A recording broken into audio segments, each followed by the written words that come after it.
Hello, everyone. Thank you for joining us. We're going to wait a couple minutes as people trickle in, and then we will get going. If anybody has any questions, they can always go into the chat, the Q&A, and submit a question.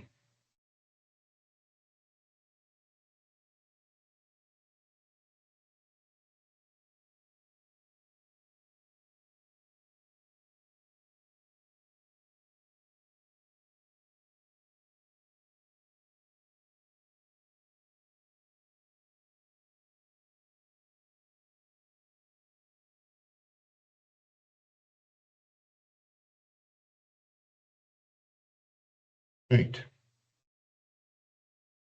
I would say we can get started. Hello, everyone. My name is Leo Blitnitsky, and I run a company called Healthy Technology Solutions. We're a managed services provider in Southern Nevada, Florida, and um, San Antonio, Texas. And I'm joined here by Jason Frame from Southern Nevada Health District and Brian Rosenberg, who's kind of a resident AI expert and also the co-chair of the HEALS Technology Task Force. We'll go ahead and let's start with our guest of honor, Jason. Do an introduction to tell us about yourself, what you do, and we'll kind of go around. Then we'll start a discussion about AI in healthcare. Excellent. Thanks, Leo. And thanks everyone for showing up today. My name is Jason Frame. For the last 6 years, I was the Chief Information Officer at Southern Nevada Health District. Recently, about a week and a half ago, 2 weeks ago, I took over on an acting role of the Deputy District Health Officer for administration. So I cover all of technology, finance, facilities, communications, and a few other groups fall underneath me in that role. As you know, the Southern Nevada Health District, we're the local public health agency here in the Vegas area, but we're also an FQHC, so we do primary care and behavioral health and sexual health out of those FQHC clinics. And I'm glad to be here today to talk to you. Fantastic, Jason. And Brian, you want to introduce yourself? Sure. My name is Brian Rosenberg. So I am many things. I'm president of the HIMSS chapter here in Nevada, and I've been involved in Las Vegas HEALS. I have a 30-year career implementing different technologies in healthcare systems and healthcare providers, working with EHR and other solutions, telemedicine, and many other things. I've been recently was the head of clinical technology and AI strategy for a Big Four consulting firm, and doing a lot of speaking about AI throughout the industry. I also teach at UNLV and the School of Public Health. Fantastic. All right. So, how do we want to start this off? Artificial intelligence it's been a buzzword for a while, probably for decades, really. But it's really only become reality in the last few years for the majority of the people on this call, as well as just the general public. So it's really a matter of defining what is AI. And I think, Brian, I've heard you speak on this numerous times. Do you want to just kind of set the stage? Sure. Or, yeah. or, yeah. Yep. I think it's important to realize that AI is not new. We're talking about it a lot these days, like it's a totally new concept. But one thing I like to share in some of the discussions that I have, just to remind everybody that it's not new, is going back to some movies from when I was a kid, which I risk aging myself. But there was a movie in 1983 called War Games about AI risking starting a nuclear war. There was a movie in 1981 called The Terminator that you may have remembered about AI taking over the world. And then there was a movie in the 90s called The Matrix about AI taking over the world. A lot of movies about AI taking over the world. There were apparently 5 or 6 more Terminator movies after that too. So, again, this fear of AI and concerns about this technology is not new. And the technology itself is not new. As a matter of fact, when you think about things like Netflix has been using AI to tell you what movies you should watch, and Amazon uses AI to figure out what it should show you. There's lots of uses of AI. What's kind of new, and the reason this has become a major topic of conversation, is because when we talk about generative AI, where AI can create new content from prior content, that's what's new and what has created both incredible possibilities and created a whole new wave of concern about technology and where it might go. That's excellent. That's an excellent kind of starter point. Jason, do you want to just briefly touch on, what your experience so far within the health district with AI has been and Yep. what's working and where you think things are going within your organization? Yeah, definitely. And I agree with Brian. AI has been around for a long time and in just a different forms. You have machine learning, which has been around for about 40 years, and predictive analytics, which has been around, a long time too. It's just this new push into the generative AI, and then following on that with the agentic AI, which you might be hearing about more now too, having AI agents. One of the things that we do with AI, and I've really pushed this over the last couple of years, is not thinking about it as artificial intelligence anymore, but kind of rebranding it as augmented intelligence, using it to improve what you do, using it to improve how productive you are. And so that's kind of how I've approached it here at the district is, working with our teams, teaching them how AI can help them do better in their jobs, how it can help them create efficiencies, how it can help eliminate redundant tasks and those type of things. We haven't gone full scale on a lot of big AI projects yet. We have two that are in the process right now. One of them is working and still kind of learning, and the other one we're working on. But the first one is a machine learning algorithm that works with our eClinicalWorks platform, and it helps us to predict no-shows in our clinics. As you know, being a provider, having a no-show there is not a great thing because now you got a clinician time that's not being used as efficiently as it could be. So this is helping us to figure out when those no-shows are more likely to help them and help us overbook or make sure that we're having enough capacity in different areas. The second one is what a lot of people around the country are using is the ambient technology. And so it's listening to our providers as they're doing their patient encounters and then filling in the notes after the fact. And that's saving them a lot of time from the manual process of going in and entering that data themselves. And it's also helping us to make sure that we have complete records, which is an important thing when you go to do the insurance billing. The more complete your records are, the better off you're able to get those CPT and ICD codes in there, and then that makes your billing a lot easier. We're looking at a couple other areas where I think AI would be beneficial. I think there's a few areas in healthcare where AI is going to be very beneficial. It's already working for some people, but we're kind of getting into it. The first is conversational AI. And this is having the AI bots that go out and they sound just like humans and reaching out to people and doing patient verification, patient reminder follow-ups and saying, hey, you have an appointment coming up, tomorrow at 11 a.m. If you're not able to make that appointment, let me know and I can help you reschedule. That'll help eliminate some of those no-shows too. And it's also a better customer experience. So we're looking at conversational AI, both from an inbound call perspective and also an outbound appointment reminder perspective. And then the other area where I think AI really helps in healthcare is on the back office activities.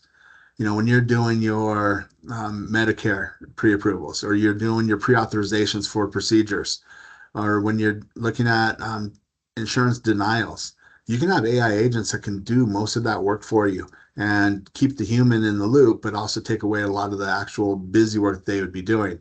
So if it's an insurance denial, they're looking for more information, have it look through the EHR, find that information that they need, or if not, then push that up to someone else that can find that information. It'll help our teams be more efficient and more productive. No, that sounds great. I'm curious, Jason, what have the patients been saying? I know that the phone bots have not started yet, but what about the ambient technology? I know a lot of providers are heading this way. Are you doing automatic opt-in or opt-out? No. As part of we haven't published our policy yet, but as part of our policy is we ask each patient before we use it, as part of our ethical AI policy, is to inform them that we are using it and see if, and as long as they're okay with it, we do it. And most patients are okay with it because they understand that, and where we're positioning it as, by doing that, the doctor can pay more attention to you than into typing in information. And so we try to push it in a positive way to the patients and let them know that, their data is protected, their data is not being sold in any way. We're only using it to help fulfill the notes that we need. No, that's great. And that was one of the big complaints when everybody went EHR, is that you lost that doctor-patient interaction. So here is an AI solution that's bringing the human touch in medicine back to that exam room. So I think that's fantastic. And I've heard from other providers that have put this into their practices, and they've had to go back and reteach their practitioners how to have a patient visit. They're not sitting there looking through a checklist or looking on their laptop the whole time. They're able to sit there and talk face to face with them, and it brings back like the old style of doctoring and listening to your patients and really being an advocate for your patients. And it kind of frees them up from that busy work. I think that's part of the promise here and the opportunity. I mean, a lot to unpack in everything you just shared, Jason, a lot of possibilities.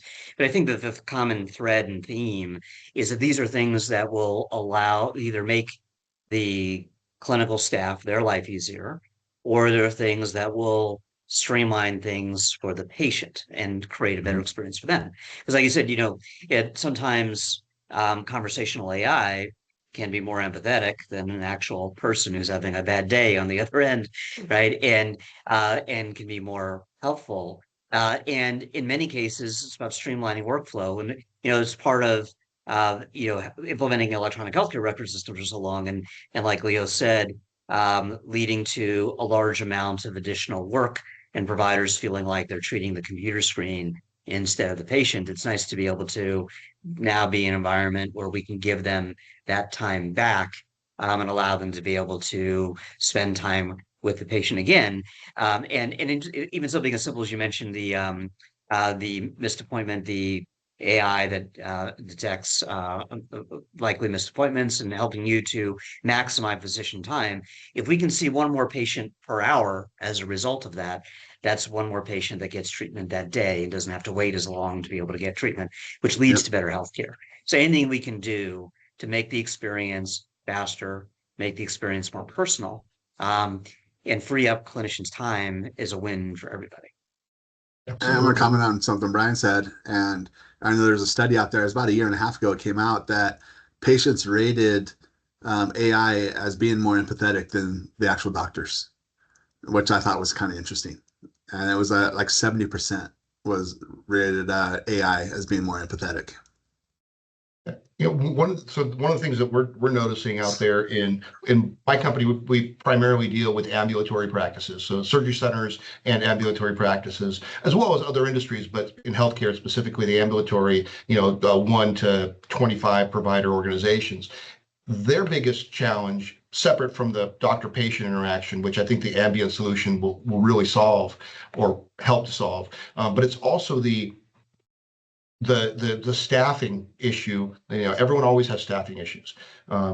People to answer phones, people to do the scheduling, people to do the billing, and a lot of these AI solutions do help a lot in order to, one, streamline. If you can have a chat bot or a phone agent answering the phone that has an API connection to the EHR and to the practice management system, that can identify the patient, verify them via text message or some other authentication way, verify their insurance is correct, and schedule them.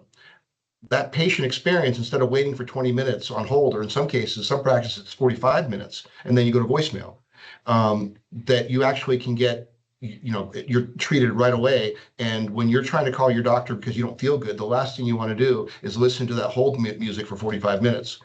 So that can solve a ton of problems, just Yep. from a customer service perspective. Yeah, I love And those a lot hold of people have gone messages. to We care about your call, and then you're on them for 45 minutes. So they don't really care all that much. Yeah, and a lot of people have gone to outsourcing those functions, and then you get somebody in another country who's answering the phone and doesn't know anything about the practice that are providing that service for, and doesn't know the people there, and that isn't necessarily a better customer service experience either.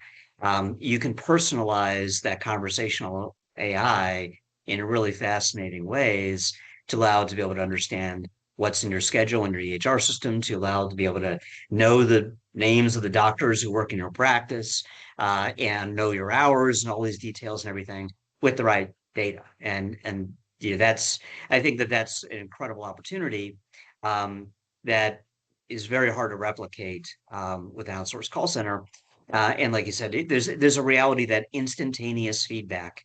I mean, I don't call to make appointments, and the reality of it is that personally, being able to make an appointment online is a factor for me in the decisions that I make about where to get care.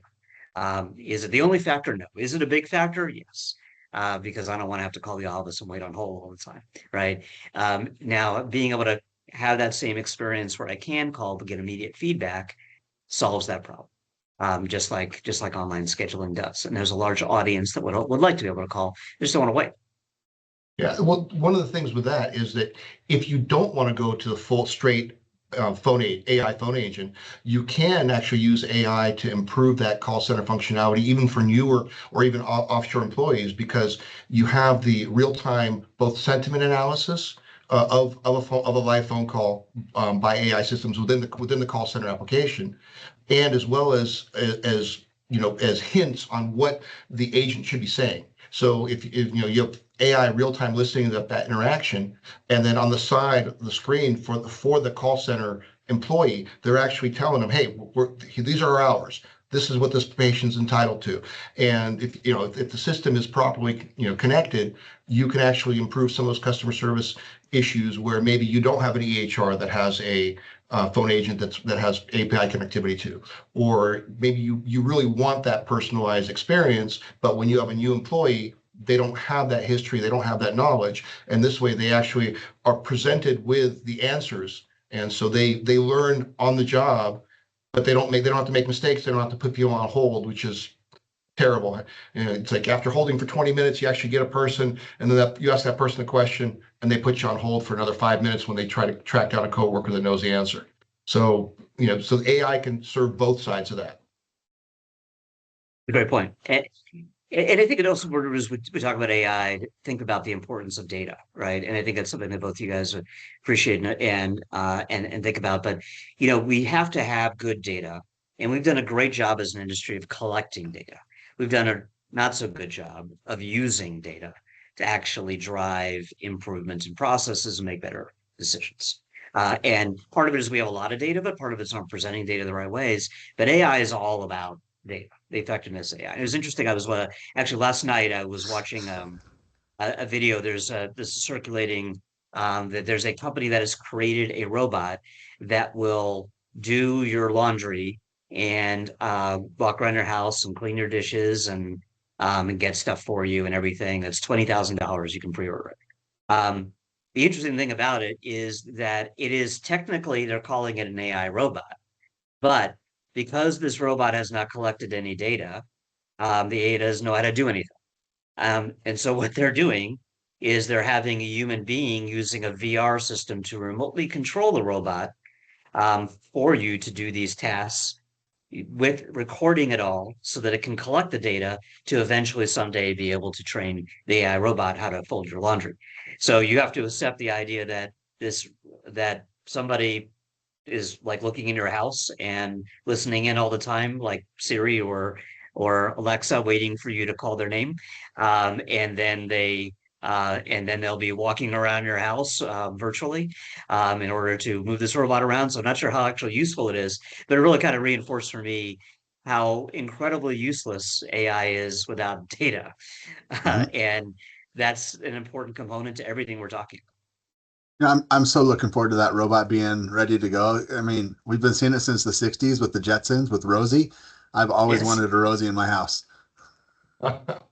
That would actually be pretty cool because I hate doing dishes. I worked in a lab when I was in college, cleaning test tubes and stuff like that, and that just turned me off from doing dishes kind of for the rest of my life. But one of the things I was listening to a podcast recently, and they were talking about to try and develop visual AI, so visual learning. So AI that can visualize and watch what's happening. So for let's say for an ER or a doctor's office, where it's actually looking at the patient and measuring their temperature, measuring their facial expressions, their behavior to see who's about to fall over, who is in imminent danger of having a negative outcome right there that may need prioritization. So that's something that I thought was really interesting. We may be a little ways away meaning 6 months, I but don't think we are. I saw a demo over a year ago of a group similar. They put it's for hospitals. And what it does is the camera they put in the room, and it doesn't take the actual video of the person. It turns it into a stick figure, but it sees when they're getting up. It sees when they're stirring in their bed, when they maybe look like they're sitting up to start to stand up. And if they're known as a fall risk, it then alerts the on-call nurse or the nurse desk or the physician. Or if they see a fall, it's able to send alarms out to other people. I thought that was a great use case for AI. And just knowing that, how people move, they can tell the difference between someone just sitting up to adjust their pillows or to maybe watch TV, or if they're looking at getting out of their bed to use the restroom or walk around. And if they're known as a fall risk, and you just put that in with the EHR, then they're able to alert. I thought that was an amazing use case of how technology can really improve the patient experience, but also improve patient safety. Yeah, and image recognition and video recognition is already extremely sophisticated. We've been using it in radiology for quite a while. The first time, just a practical use case for everybody on this phone that's not medical, but one of the very first things I learned how to do with ChatGPT is if you was in a hotel and my kids were watching a movie and they didn't know what it was and I didn't know what it was, so I just took a picture of it, put it in the ChatGPT, and based on one screenshot, it told me what movie they were watching. It's just an interesting little thing you can try. Being able to recognize something out of an image, it's incredibly sophisticated at. And there's so much potential use of that. Video is the same concept. And like you said, then it's comparing to true predictive models and to historical data. How likely is this person to fall based upon the data in their medical record, based upon what how they're stumbling around, if that looks like it's problematic. Um, there are always privacy considerations, and like you said, that solution you mentioned has a way of handling that, and solutions have to have an answer to those questions, but there are answers to those questions. Yeah, no, and that's a great solution for home health as well, for aging in place.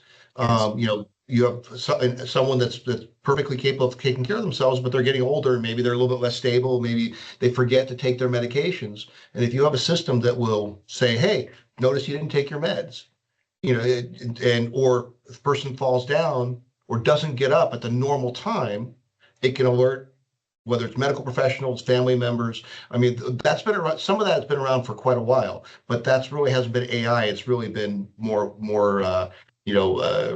robotic process automation type of solutions. But now you actually can incorporate a lot of these things into a single AI solution with maybe say cameras throughout the house and sensors and maybe a little drawer sensor on the pill bottle or the pill dispenser. So there's really a lot of things that could really enhance people's experience in people's lives. I'm going to comment a little bit too about when Brian's talking about the data. I think the other side of it is the data security and making sure that you know where your data is at, what data you're using. We're going through a process right now. We've had a lot of people say, "Hey, we want to use Copilot," and I think Copilot's a great tool for helping you improve your writing, improve your emails, being more efficient. But before we open it up to everyone, we started looking at our data classification to make sure our data was clean, because what goes into a model, you can't get out. So once you put something in there, so say you upload something into ChatGPT, once it's in there, it's in there. There's no way of getting it out. If you have your own models internally, you can get it out, but basically you have to retrain your whole model, and that becomes very expensive.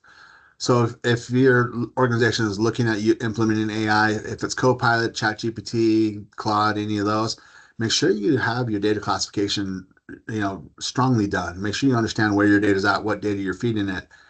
And then also making sure you're doing data loss prevention on your browsers. One of the things that can be an issue is someone pasting in PHI into a ChatGPT question. Happens all the time, or uploading a file with that data in it. There are tools out there now that'll block that, and it'll not let that sensitive information go. Some of them will basically change it into a tokenized thing that's no longer sensitive and no longer a HIPAA breach, and send it up, and then get the data back, and then repopulate the name that was back, or names or information that was in there. But other ones will just basically say, you're trying to send protective information. This is not allowed by your department. If you need an exception, it lets you know who to talk to, but also alert your IT teams to know who's trying to do this for further education. Because once you put something out there, if for some reason you accidentally paste in some PHI into a ChatGPT question, you've actually just created a HIPAA breach, and that should be looked at. And I think that the part of the importance of data to AI has made data more valuable than ever before, both in terms of the positive, you need that data to drive good AI, but also makes your data much more valuable to hackers, to bad actors who can leverage that data much easier. I mean, both in terms of, I mean, everything from being able to write a better email to try to get you to give them information to the reality that it's much easier for them to pick through that information and find what they're looking for or find what might be helpful to them. And in the end, people want to use AI to drive better data. The biggest source of healthcare data right now is probably Epic, with the amount of healthcare records with over 2 billion encounters that they have that they can use to drive the training of their AI models. But when we look at, people talk about hallucinations, and it's probably one of the biggest concerns people have about the publicly available tools like a ChatGPT. And, and does ChatGPT hallucinate? Absolutely it does. And it does it because of data that's ultimately in the system that isn't right. And since ultimately these sources come from the internet, well, newsflash, everything on the internet isn't true. So sometimes there's going to be bad data that are going to cause it to have a bad result. And over time that will get better. But it's caused by the fact that there's bad data in the system. And I would also argue that largely because of the same problem, that human beings hallucinate just as much and are quoting facts that aren't true or are completely convinced in their position when they're not looking at all the details, and partly it's because they might have bad data that they're reacting to. So there's no different. But what something like a ChatGPT do a good job is telling you why it thinks what it thinks, and allow a smart person to look at it, read it, and judge for itself whether or not it has captured the information correctly. And I think it's also why that it is not a catch-all that, when the aspect of human being in the loop is an important part of this conversation too. These solutions are not flawless and probably never truly will be. And part of our role as humans is to use the information that it presents to us responsibly, using the information, the experience that we've gathered through our careers. You're absolutely right, Ryan. I mean, if you want to talk about human hallucinating, the difference between AI and humans is humans hallucinate on purpose. If you listen to any news report talking to a politician, but that's a separate issue. But with this, the whole data governance issue is a lot of organizations that we're finding, hey, we're just not allowing AI. Well, they're not allowing AI without actually blocking access to those tools. So with shadow IT, and I'm sure, Jason, you run into this, at some point, is that people find ways around obstacles and they want to get their company job thinking they're blocking AI and blocking those tools and keeping their people from using it. They're just hallucinating themselves. We had an incident today. We were doing an investigation on something else, not AI related, but basically we had video camera systems, and someone took their cell phone and recorded the playback of one of the video camera systems on their computer. Well, with AI, it's the same thing. If you say you block ChatGPT or any of those, and your people want to use it, they're just going to hop on their cell phone and they're going to do it. And as Brian said earlier, you can just take a picture of it rather than typing it all in, which is harder on a cell phone. Just take a picture and say, "Hey, analyze this picture, take the text out, and do this stuff with it." And it's very powerful in that way. So I think the best way to do it is come up with the policies, come up with the education, and teach your staff how to use it properly, how to use it safely, and enable them to use it in the proper and safe ways. Absolutely. And it's important to realize that, Jason, just, because I think that we should talk about that not every provider has someone like you to drive that discussion, right? Right. And to implement those kinds of tools. But I think it's a really important point that you made, that if you simply block everything, that I think also you're taking away a tool that could be helpful to them, right? If they learn how to use it properly, but that doesn't stop them from using it either. And it's really important to create policy and to educate people on how to properly use AI, because the lack of doing so doesn't mean they won't use it. It just means they'll use it wrong. Yep. I think we did a prompt engineering workshop, and I think with the right prompt engineering, you can minimize hallucinations. You can make sure you get clean results coming back, even from the free versions of ChatGPT. And I didn't know how many people would take it. So I figured out a lot of people in IT would, because we're all using AI all the time. So I just put it out to our whole staff. And we had about 75 people sign up to take it. And it was amazing. We had nurses, we had providers, we had clerical staff, we had front desk people, we had IT people, we had throughout the organization. And whenever I see that, and I'm encouraged by it. A couple weeks ago, I was in our break room at lunch, heating up lunch, and I overheard two nurses talking about how one of them saying to her other friend how she used ChatGPT all the time, not for work stuff, for personal stuff. And I said, hey, I wasn't listening. I just overheard this. That is awesome. I'm glad you're using the technology. I'm glad you're really getting into it. You know, we love to do more of it here, as long as we can do it in a safe way. If you have ideas, so I started reaching out to them. What are ideas that they might have for AI? But also encouraging them to keep using it, but also doing it in a safe way. Yeah, no, that's one of the things though with AI or any technology initiative, you have to have buy-in not only from the people that are going to use the tool or the product or the solution, but from management. Because if you don't have it all the way to the very top, if you have a policy that doesn't get enforced, that's not a policy. That really is worse than not having one. Yep. And so, if you implement tools, this is something that people really should consider. If you implement any kind of a tool within the organization, and then you don't enforce its use, you're most likely it's going to be a failed implementation. And now you've got this bad taste in your mouth. But who caused that bad taste? It's really the senior management that didn't get behind the initiative they approved. So what's the point Leo, I of think approving that that's something? it's an important point because I think this is part of what you're happening when you're reading stories about failures in AI implementations. Because I think that as technical people, you have to separate the idea of the technical implementation from the workflow reality, right? And that actually using it requires integration into the workflow and them having a full understanding about how to use it in their day-to-day lives to make their lives better. And the follow through is necessary on any AI deployment, regardless of what use case we're talking about, what tool we're talking about, is the change management, is getting people using it, the follow up, make sure that they're getting the training that they need, that they know what to do when something doesn't work the way expected to. That follow through requires both leadership engagement, and it requires a longer term commitment than just turning on functionality and sending out an email and telling people it's there. Yep. I Yeah. think investing in the people with this technology, you have to make a major investment in your team, to train them and teach them how to do it the right way. AI is so powerful that it can be used in great ways, but it also can cause a lot of problems. So I think the education aspect, honestly, I think that has been missed by a lot of organizations so far, not putting that time into it. And part of that comes from the leadership not understanding it enough either. I mean, I don't want to put anything on Leo's task here, but I think that might be a next step for a great Heels topic, is prompt engineering and what it looks like and how it works. I think Brian's has something in progress there, but not for the line employees, more for executives. If you want to pitch it real fast, just because it sounds like it's going to be an interesting event.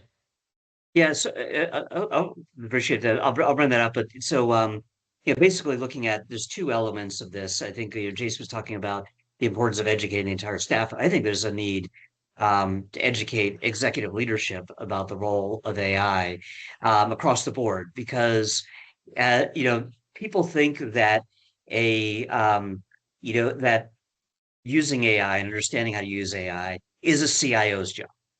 I don't think that that's true.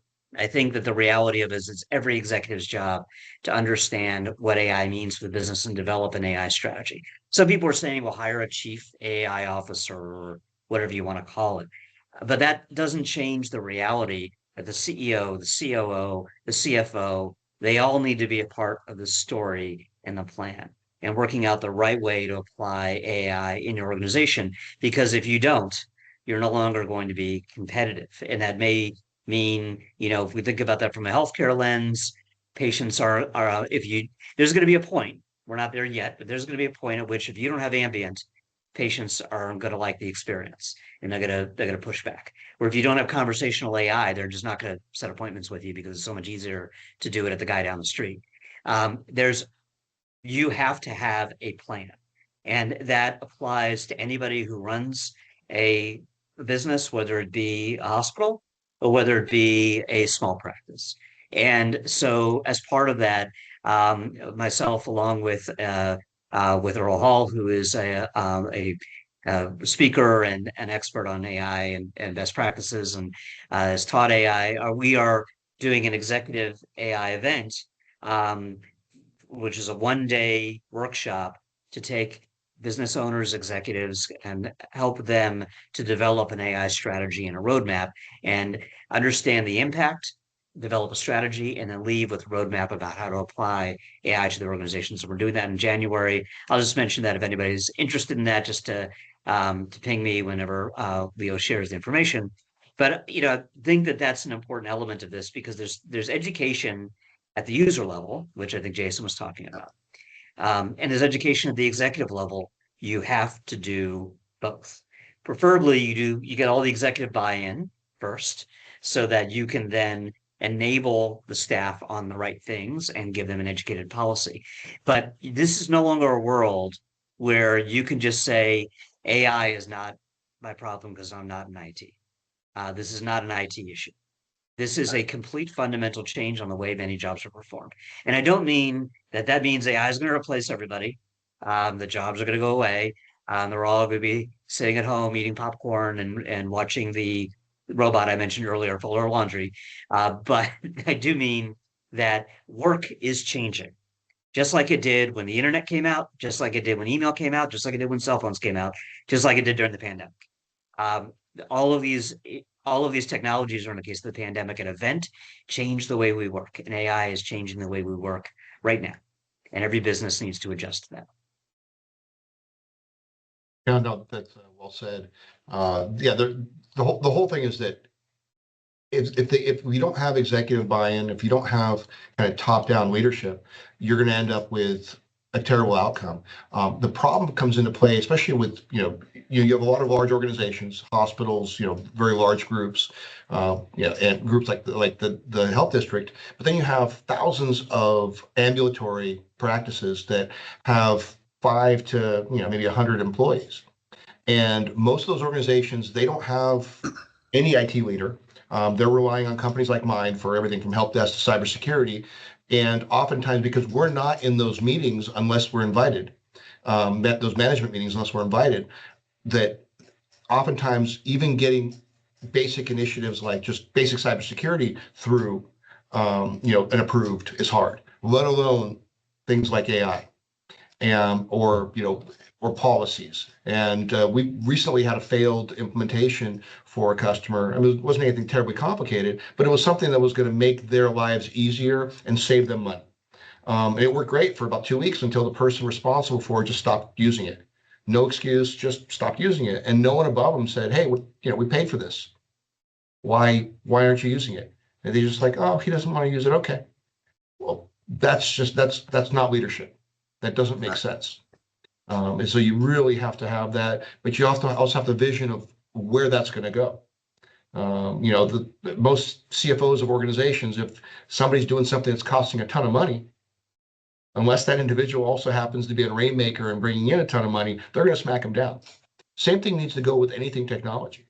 And Jason, you're the one that has to smack people down. How often does that happen? How often does that happen? Not as much as we need to, or as you might think. We try to enable people. We don't smack them down too much. Okay, that's fair. Yep. Yeah, there are times when we talk to them and we share why, and it's always about an educational experience when we talk to them, why we're doing it, why we can't do this, why we're saying no at these times. I know it's different than a lot of people, other groups. Some people just smack them down and say, no, you won't do this. We try to give them the education on why, or show them a better way of doing it. No, that's fair. Ultimately, that is probably the better way to do it. The carrot rather than the stick. Exactly. I try to go for the carrot as much as possible rather than the stick. And it really helps to develop that trust with your staff. And so now when we need to do something they don't like as much, they understand that we're not doing it just because we want to, or, because we're mean, that there's a real reason around doing it. No, that makes sense. Now, Brian, you've been involved in some large implementations. how did you guys handle, or how did the management of the organizations that you worked with handle some of those, change initiatives? Because there's always I pushback. think, and in the end, regardless of technology, change management has the same basic principles. And you look at it that people are going to be nervous about change, and there's going to be early adopters who are going to be excited about it. There's going to be those who are going to wait and see how it goes, and there's going to be a small percentage of people that are just going to resist to the very end. And that happens with any technology. This happened with EHRs. This happened with virtual care. This happens. This is just the pattern of technology implementations. But I think is a little different about this particular situation with AI is that generally you have a general message that the older people tend to struggle more with new technology. Younger people come in and are more embracing of new technology. I don't think that's the case with AI. I think I think that having knowledge and experience is so important to be able to ask the right questions, and be able to interpret the results and make sure that you know that the results actually make sense and that they're applicable. And I may be a little biased by the fact that my birthday yesterday, so I'm thinking about getting older. But I do think that the reality of it is that I'm seeing people in their 50s really embracing and getting excited about this technology.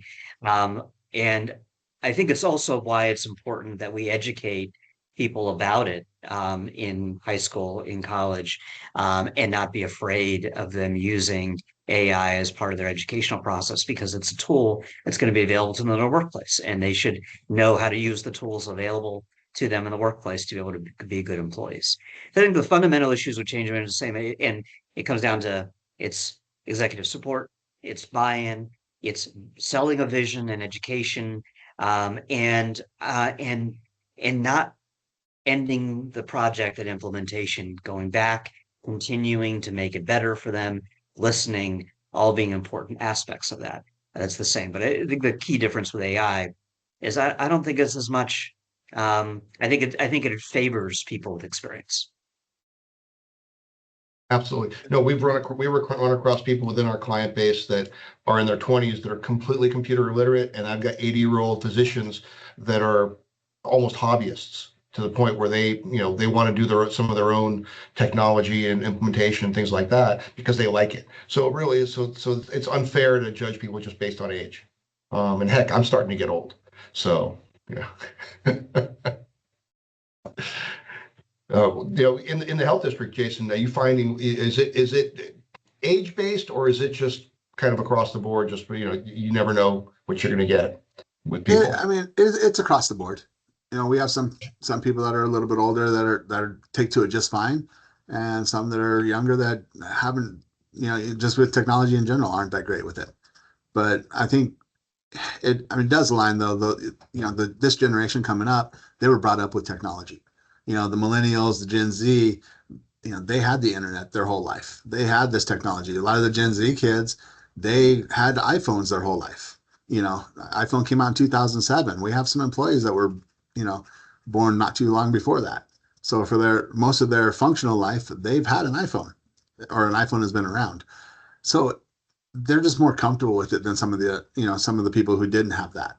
But like what Brian said, though, I've seen people that are older that are using AI. They're using ChatGPT all the time, and they're really enjoying it. No, and they're because they're trying to maximize their own productivity, and because if you have nothing to do, you don't need AI. If you're busy and you're trying to accomplish more things that is physically possible for you to accomplish in a day, every tool becomes something you fall in love with because you're able to do more, you're able to get more accomplished, and maybe go home to the family at a more reasonable time. I think, and there's that misnomer out there. I hear it a lot that AI is going to take people's jobs, and I can agree to some of that. I tell my staff AI might not take your job, but someone using AI might. But it'll redefine what jobs we have out there. There's a lot of menial jobs that could be done with agents or with AI in itself. that it might eliminate those roles, but there'll be needs for people in different areas. I think there's going to be a lot of upskilling that's going to need to happen here pretty soon, to keep people um, on top of what's going on with AI and with the changes that are going to be happening in our industry. I can see definitely a lot of that happening in the back office part of healthcare. Those type of Yeah, and so roles might be impacted quite a bit more than even the front office. But you're going to see it, throughout other organizations too. You're going to see AI taking the role of people and people moving into different type roles, which might be a higher level role. I know this is not healthcare wise, but my friend who's the CIO over at Clark County, he is actually writing agents into his org charts and showing where people will now supervise agents as well as other people. And so those are coming, and I think they're coming fast. That's yeah, pretty and I amazing. think the what Jason said I think is important that realistically, I mean, I know people want to say leave it at people with AI skills are going to replace people without, but the reality, as Jason just mentioned, is some jobs will largely go away or completely go. Some. Right. But that is a natural course of technology change too, right? I know you've heard me mention this before, Leo, but there was a time in the United States where there were 500,000 people employed as switchboard operators. That job effectively no longer exists. That doesn't mean we should go back to having switchboards again, because obviously that makes no sense. The technology has outpaced that. There will be some jobs impacted. And history always rewards those who adjust to technology changes by learning how to incorporate that technology into their career. So not every single job will be completely AI proof, but um, as with any technology, if you figure out how to use that technology to do your job better, you will be the most valuable person in whatever it is that you do. I mean, well, healthcare specifically, because there is such a shortage of, we have shortage of nurses, we have shortage of providers, we have shortage of even CNAs. And if we can use technology to, to continue providing support for an aging population, while we're trying to work on those workforce challenges, that is something that, adds a lot of value. And just, people have been using kind of doing self-service for a long time. Everyone is, the joke was that, when did you get your WebMD, medical degree? It's like people do Google searches and they go into the doctor's office and, hey, doc, I need an Oxy 30 and a gabapentin. And the doctor asks, where'd you go to medical school? And they say, well, no, I looked it up on WebMD. And they're kind of self-servicing. They're sometimes trying to self-medicate. Uh, AI can be used to better educate people so that they actually can ask the questions of a properly trained model. And it probably wouldn't be a large language model, it'd be a small language model with the specific information that we want people to have. And whether it's behavioral health, which especially in Southern Nevada is in dire need from my understanding. And just, even for primary care, there's a lot of specialties and primary care where it takes people months to get in. If Yep. if we can speed that up in any way using technological tools, there's a major benefit. But even things like, let's say, people are going into the hospital, they're getting, whether it's CAT scans or whatever kind of imaging, and if that person was just involved in a serious motor vehicle accident or or they some kind of an injury, that person may have a brain bleed. That's more acute than someone that's just going in for routine lab work. So, AI tools can do just simple things like putting, more critical tests to the top of the queue to improve patient care. Because someone that can wait 2 weeks versus someone that might die in 20 minutes. We just have 10 minutes left. Just want to remind people to throw questions in the if you want to ask anything. I'll just address that self-diagnosis issue in the meantime while they do that. But that's always a fear, right? Patients are going to self-diagnose themselves. And one thing that I've mentioned to that is people have been self-diagnosing themselves since the beginning of time. Whether that is it's because that whether you use the tool of AI or WebMD or calling up your mother, to figure out what you should do, it is in the end the same concept that you make care decisions. And look, I have 3 kids. If I called the doctor every time one of my kids complained about a problem, I would be spending all day with the doctor and probably broke.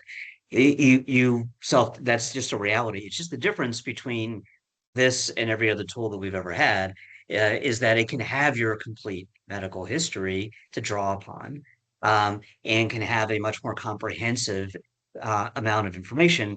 Because if you type you have a headache into WebMD, it's going to list out one of 10,000 different possible conditions you should have that you have to figure out. Now it could look at your history. Now it could ask you follow-up questions and help to narrow down what you really have, by having you give more of a narrative of what your problems are. That doesn't mean you shouldn't go to the doctor if you have a problem, but people don't just go to the doctor when something hurts. They make a decision about when is the right time to go to the doctor, and that's no different. In the end, we would rather people self-diagnose and try things than ignore their medical problems. Absolutely. No, and it looks like we're doing such a good job that there are no questions. One of the other things that this is from personal experience, that I think for patients that are in a hospital that don't have any advocates there, other than the medical staff, and no family members, nobody else in there with them. There are a lot of, like, my personal experience. My mom had a heart attack, and me and my son were at the hospital with her for about 10 days. And the number of times that my son, who had recently become an EMT, had to reattach her oxygen because the CNA that helped her to the restroom forgot. And this was someone post cardiac surgery and stuff like that. So how many people a year could be potentially saved by a AI system that, like what Jason was describing with the cameras, that sees, hey, this patient, it's listed that they're on oxygen. Oxygen is not attached. There's no, it's the sensor knows that the oxygen is not plugged in. That could save, just that one simple little thing could save a massive number of people. And so these solutions really would be very beneficial, just across the board, throughout the whole healthcare system. So, well, let's see, we got just a couple minutes left, and it doesn't look like there are any questions. Any final thoughts, or how to get a hold of you if someone has a question? I think a couple things, and as far as contact info, we'll share it with attendees. But I think final thoughts really is, first off, this is not a technology change you can ignore. As Jason was saying, you need policy, you need procedures. On a business level, have a plan, create a roadmap, create a strategy, educate your team. If you're in a position where you are a key decision maker in a business, this is something you need to be thinking about and reacting to right now. And if you're not, people are making their own decisions. On an individual level, I would say, start using commercially available tools like ChatGPT or whatever your preference is. Gemini is good. There's lots. I think at this point, ChatGPT has become sort of a generic term for these. Just like saying Kleenex or a Coke. But but you start using it in your daily life, and I think the most obvious adjustment is anything you're going to do a Google search for, try using ChatGPT instead, and you will find that you get much more refined results. You skip past the 10 pages of ad-supported listings. I mean, everything's on Google nowadays seems to be a top 10 list, of destinations and things to do and that sort of thing. But really, you get out what you want, and then you can continue the conversation. And realizing ChatGPT is not like a search where you just type it in, and you're done. You can continue to refine through conversation. If it says something that doesn't make sense, challenge it and have a conversation with it. And Jason was talking about prompting, and I think it's important to realize that prompting can be as simple as using the voice to talk to it, which you can do on ChatGPT's app. That think about this totally different than the way you think about a search, and just ask it very naturally what it is you want, why, and get the results. So as you start to use it more, you will start to see more and more ways that it can make your life easier. So, don't be afraid of it. I think that technology, this is not like VR or blockchain or some of these other things that sounded like technology revolutions that ultimately haven't fundamentally changed all that much in the way we do things. This is more substantive. This is going to completely change things. This is not going to be a fad. It will not be gone in a couple of years. Make this a part of your daily life, and you will get the most benefit out of it personally and professionally, and be set up for a long-term career as a result. Absolutely. Jason, any parting words? Yeah, for me, it's if you're not using AI, start. Even if it's just playing around on the free ChatGPT and getting used to it, kind of like what Brian said. And then start thinking about how you can use it in your day-to-day world and also in your day-to-day work. If your company has not worked on or talked about how to use AI as part of the business, bring that up with whoever's in charge of IT or whoever's in charge of strategy or the leadership team at your organization. Let them know that this you've heard about this stuff. We want to know more. How can we use it here? How can we make sure we do it safely? And then I think the sky's the limit on what AI is going to be able to do. I think I heard a term that AI is going to fundamentally change every organization. And I agree with that. Some it's going to make them a lot better, and some of them it's going to make them a lot worse, and some of them are going to become obsolete just because they're not able to keep up because of what other people are able to do with AI. Absolutely. And now there's really no excuse because ChatGPT is built into both. You just have to turn it on in both Edge and Chrome. So you have a choice. You can either do regular traditional Google searches, or you can use ChatGPT to do those same searches and challenge. If you get an answer you don't like, you actually can copy and paste that into a, if ChatGPT doesn't give you what you want, copy and paste that prompt plus the response into Gemini and say, hey, ChatGPT gave me this, I think you can do better. And it's oftentimes you can actually go back and forth a couple of times, whether it's on a letter you're writing or some kind of marketing material, whatever you're doing, and go between multiple platforms and end up with a much better work product. It's almost like challenging them to best the other. Yep. And I think also remembering that whatever results you get back, you got to verify. Yep. To make sure that it is actually a real result. Yeah. You don't want to be like the attorney that got disbarred for using fake case law. Yep.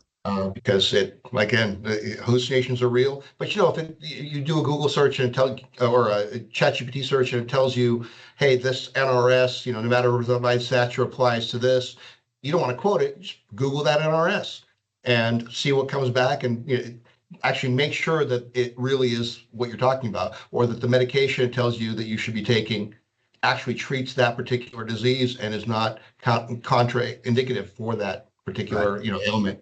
So yeah, definitely it's trust but verify. Or actually, really, don't trust, just verify. Yep. But ultimately, thank you for joining us. Thank you, Jason and Brian, for participating in this, and we'll do more heels. The heels or can't even speak English at the end of this. Do more heels related and healthcare related content for everybody. If anybody has any ideas, feel free to send them over. And everyone that registered for this, even the ones that didn't show up, will get a copy of the recording. So Excellent. That if there's any questions, we're all more than happy to. Oh, there's a question. Let's see.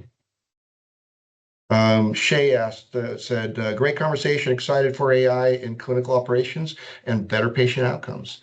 Thank you, Shay. We're excited to be here. So with that being said, thank you, everyone, and we will see you all next time. Thanks. Thanks.